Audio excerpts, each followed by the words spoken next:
नमस्कार दर्शक बंधु। आज आम एक ओडिया रचना देखा जहाँकि परिवेश सुरक्षा विषय रे।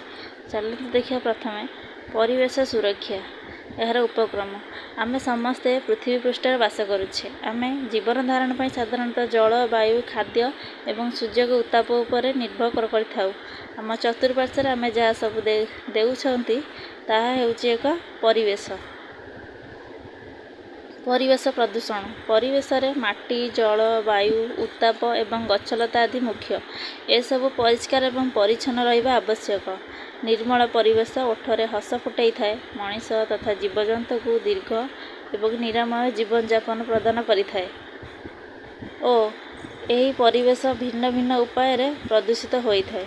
वायु प्रदूषण जल प्रदूषण एवं ध्वनि प्रदूषण मुख्य। वायु प्रदूषण अधिक क्षति पहुँचाई थाए।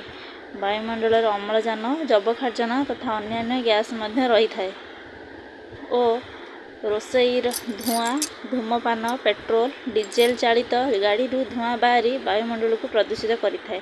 वायुमंडल अंगारकाम्ल गैस परिमाण बढ़िबारे लागिछि। गछ काटी जंगल सफा करा जाउछि फल वर्षा नियमित भाव में हेउनाही।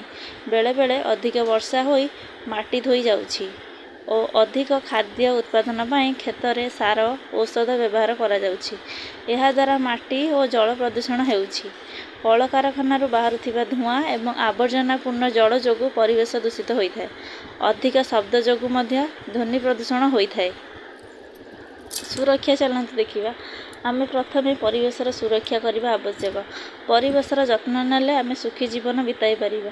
आमे बास करुथिबा घरर चारिपाख ग्राम सहर आदि को परिष्कार रखिबा उचित। जनक पई गोटिए गछ हिसाब रे गछ लगाई परिवेश को सुस्थ रखिबा उचित ओ कूओ पोखरी नदी जल जेमिति अपरिष्कार न हेबो सेथिप्रति ध्यान देबा आवश्यक। गाड़ी मोटर शब्द कम हेबा दरकार। खेतरे कीटनाशक और सार प्रयोग कम करबा आवश्यक। परिवेश सुरक्षा संपर्क में समस्त को सूचना देबा उचित ओ आम देखिबा शेष कथा। परिवेश प्रदूषण हेले समस्त क्षति हेबो। एथिपाई जनसाधारण ठारू आरंभ करी सरकार पर्यंत समस्ते सचेतन होई परिवेश को किपरि सर्वदा परिष्कार परिच्छन्न करी सुरक्षित रखि परिबा सेथिप्रति ध्यान देबा आवश्यक।